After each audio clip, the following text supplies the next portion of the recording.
Chapter 11. Now, as a reminder, this chapter is told from the creature's point of view. He is explaining to Victor where he has been since Victor ran away from him that time ago. It is with considerable difficulty that I remember the original era of my being. All the events of that period appear confused and indistinct. A strange multiplicity of sensations seized me, and I saw, felt, heard, and smelt at the same time. And it was indeed a long time before I learned to distinguish between the operations of my various senses. By degrees, I remember, a strong light pressed upon my nerves, so that I was obliged to shut my eyes. Darkness then came over me and troubled me, but hardly had I felt this, when, by opening my eyes, as I now suppose, the light poured in upon me again. I walked, and, I believe, descended, but I presently found a great alteration in my sensations. Before, dark and opaque bodies had surrounded me, impervious to my touch or sight. But I now found that I could wander on at liberty, with no obstacles which I could not either surmount or avoid. The light became more and more oppressive to me, and, the heat wearing me as I walked, I sought a place where I could receive shade. This was the forest near Ingolstadt, and here I lay by the side of a brook, resting from my fatigue, until I felt tormented by hunger and thirst. This roused me from my nearly dormant state, and I ate some berries which I found hanging on the trees, or lying on the ground. I slaked my first thirst at the brook, and then lying down, was overcome by sleep. So the creature here is talking about how he's introduced to the world, right? At first, everything is a little too much for him in terms of like all the senses, and he finally is able to get away from the noises and the smells and all of that and get some rest out kind of like in the countryside. And we know he's intelligent enough to right away to be eating berries and drinking water. So there's some sort of knowledge there or sense of what he can do to help himself and to quench his thirst and his hunger. It was dark when I awoke. I felt cold also, and half frightened, as it were instinctively, finding myself so desolate. Before I had quitted your apartment on a sensation of cold, I had covered myself with some clothes, but these were insufficient to secure me from the dews of night. So again, he is intelligent enough to know like he needs to put on clothes before he goes outside. I was a poor, helpless, miserable wretch. I knew and could distinguish nothing, but feeling pain invade me on all sides, I sat down and wept. Okay, so how sad is that? He's abandoned, he's cold, he doesn't know what to do, and so the creature just starts crying because he doesn't have anyone to take care of him and show him what he's supposed to do. It's really sad. Soon a gentle light stole over the heavens and gave me a sensation of pleasure. I started up and beheld a radiant form rise from among the trees. I gazed with a kind of wonder. It moved slowly, but it enlightened my path, and I again went out in search of berries. I was still cold, when under one of the trees I found a huge cloak, with which I covered myself and sat down upon the ground.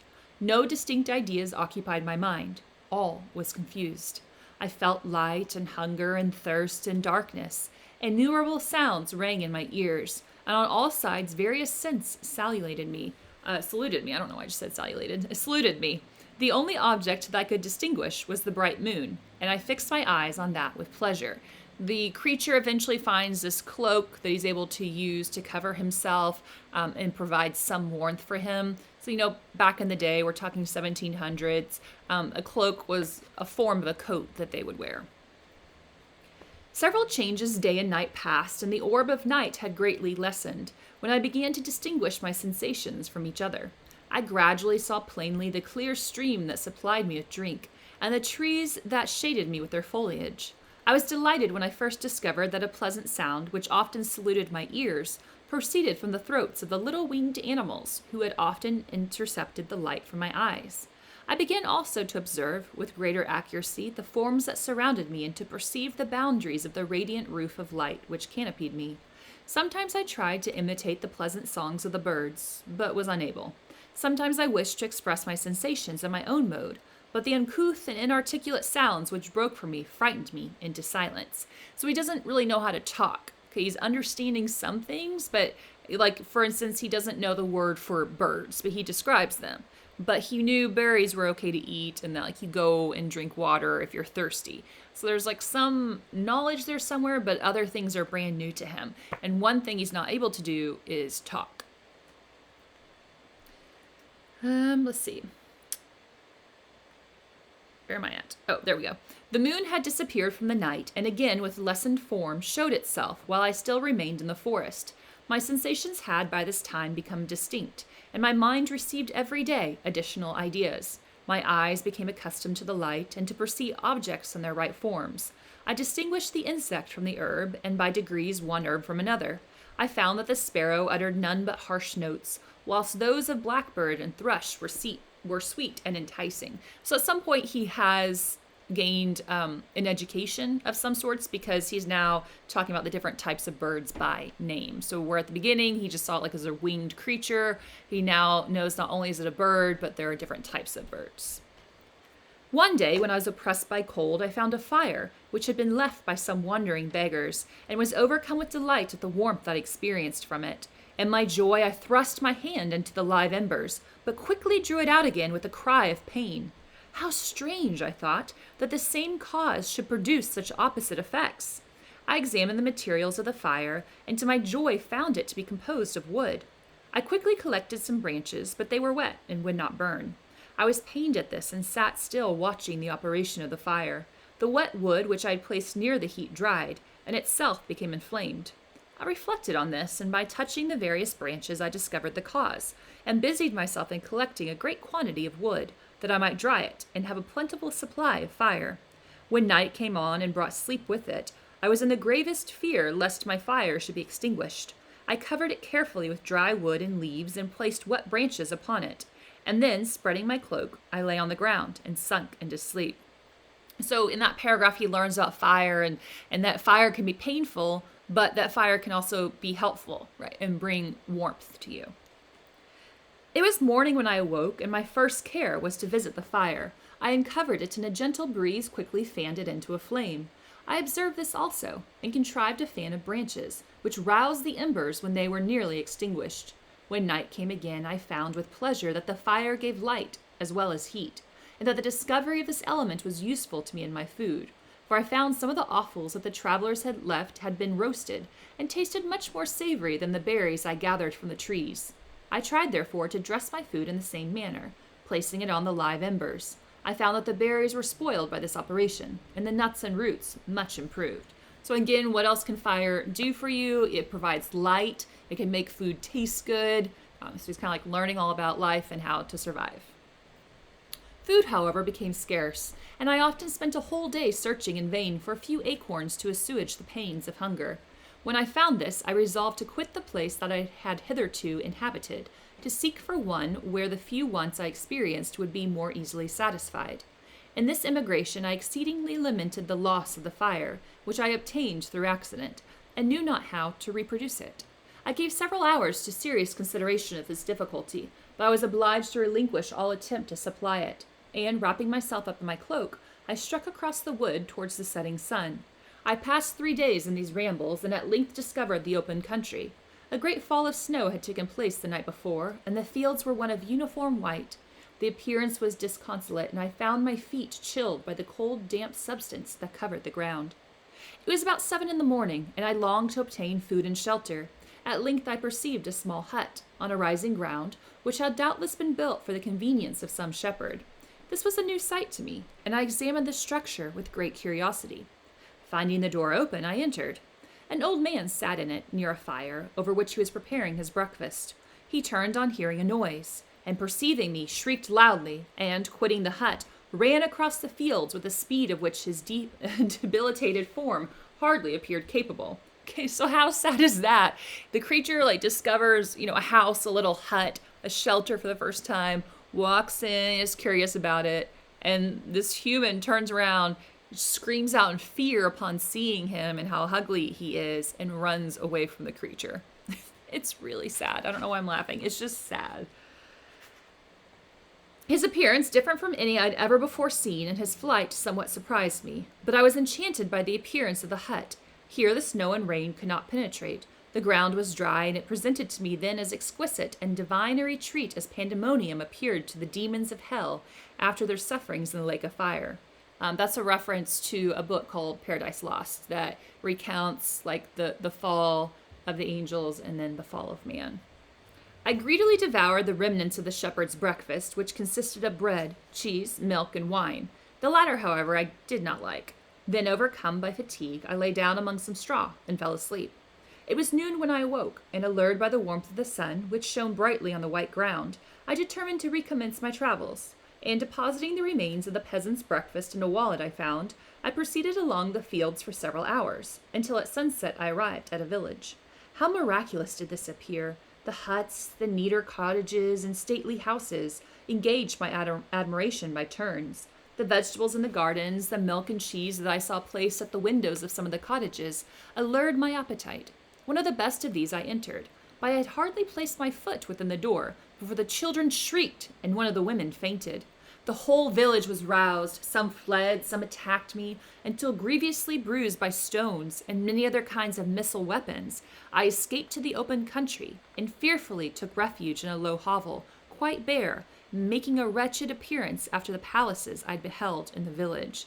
So again, like when people see him, they freak out, they shriek. It says stones were thrown at him. This poor guy, again, just faces rejection after rejection after rejection and has not been shown kindness ever.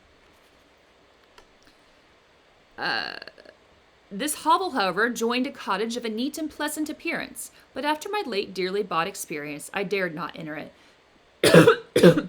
My place of refuge was constructed of wood, but so low that I could with difficulty sit upright in it. No wood, however, was placed on the earth which formed the floor, but it was dry, and although the wind entered in innumerable chinks, I found it an agreeable asylum from the snow and rain. Here then I retreated and lay down happy to have found shelter, however miserable, from the inclemency of the season, and still more from the barbarity of man. So basically he's hiding out in this storage shed, this hovel, that's attached to a cottage.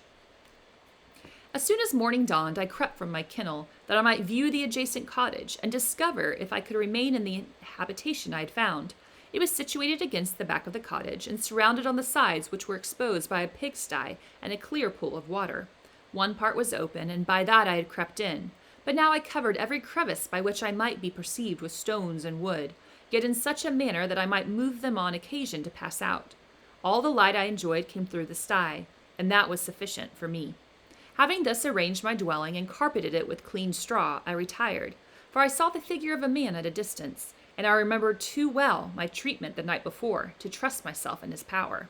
I had first, however, provided for my sustenance for that day by a loaf of coarse bread, which I purloined, and a cup with which I could drink, more conveniently than from my hand, of the pure water which flowed by my retreat.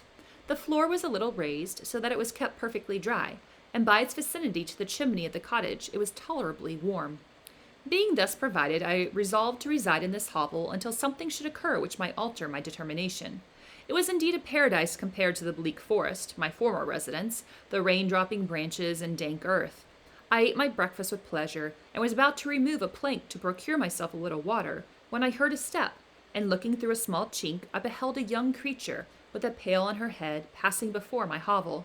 The girl was young and of gentle demeanor, unlike what I had seen since found cottagers and farmhouse servants to be. Yet she was meanly dressed, a coarse blue petticoat and a linen jacket being her only garb. Her fair hair was plaited, but not adorned. She looked patient, yet sad. I lost sight of her, and in about a quarter of an hour she returned, bearing the pail, which now partly filled with milk. As she walked along, seemingly incommoded by the burden, a young man met her, whose countenance expressed a deeper despondence. Uttering a few sounds with an air of melancholy, he took the pail from her head and bore it to the cottage himself. She followed, and they disappeared. Presently I saw the young man again with some tools in his hand, cross the field behind the cottage, and the girl was also busied, sometimes in the house and sometimes in the yard. So we have these people here, so far, a guy and a girl that are younger who are living in this cottage, and it seems like they care about one another, but they're both sad. On examining my dwelling, I found that one of the windows of the cottage had formerly occupied a part of it, but the panes had been filled up with wood. In one of these was a small and almost imperceptible chink, through which the eye could just penetrate. Through this crevice, a small room was visible, whitewashed and clean, but very bare of furniture. In one corner, near a small fire, sat an old man, leaning his head on his hands in a disconsolate attitude. The young girl was occupied in arranging the cottage, but presently she took something out of a drawer, which employed her hands, and she sat down beside the old man, who, taking up an instrument, began to play, and to produce sounds sweeter than the voice of the thrush or the nightingale. It was a lovely sight, even to me, poor wretch, who had never beheld aught beautiful before. The silver hair and benevolent countenance of the aged cottager won my reverence, while the gentle manners of the girl enticed my love. He played a sweet, mournful air, which I perceived drew tears from the eyes of his amiable companion, of which the old man took no notice, until she sobbed audibly. Then he pronounced a few sounds, and the fair creature, leaving her work, knelt at his feet. He raised her and smiled with such kindness and affection that I felt sensations of a peculiar and overpowering nature.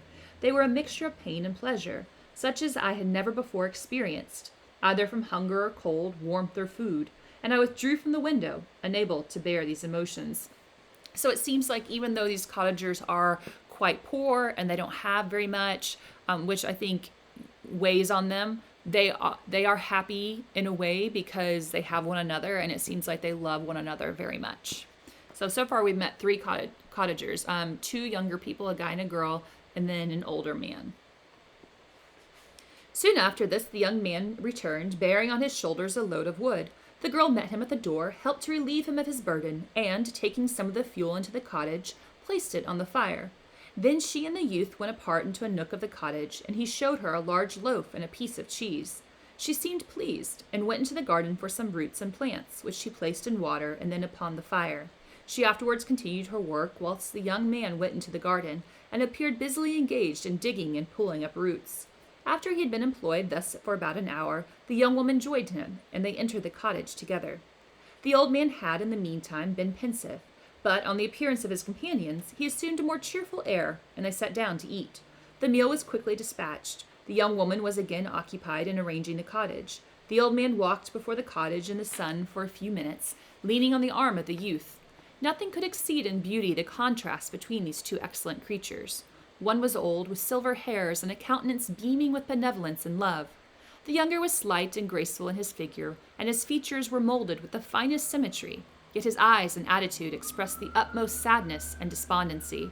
The old man returned to the cottage, and the youth, with tools different from those he had used in the morning, directed his steps across the fields. Night quickly shut in, but to my extreme wonder I found that the cottagers had a means of prolonging light by the use of tapers, those are candles, and was delighted to find that the setting of the sun did not put an end to the pleasure I experienced in watching my human neighbors. In the evening, the young girl and her companion were employed in various occupations which I did not understand, and the old man again took up the instrument, which produced the divine sounds that had enchanted me in the morning. So soon as he had finished, the youth began, not to play, but to utter sounds that were monotonous, and neither resembling the harmony of the old man's instrument, nor the song of the birds. I since found that he read aloud, but at that time I knew nothing of the science of words or letters. This family, after having been thus occupied for a short time, extinguished their lights and retired, as I conjectured, to rest. So here the creature, at the end of this chapter, has found somewhere to hide out in this little hovel attached to a cottage. And he has begun to spy on, which, is never good. You shouldn't spy on people, but spy on and observe these cottagers in their day-to-day life.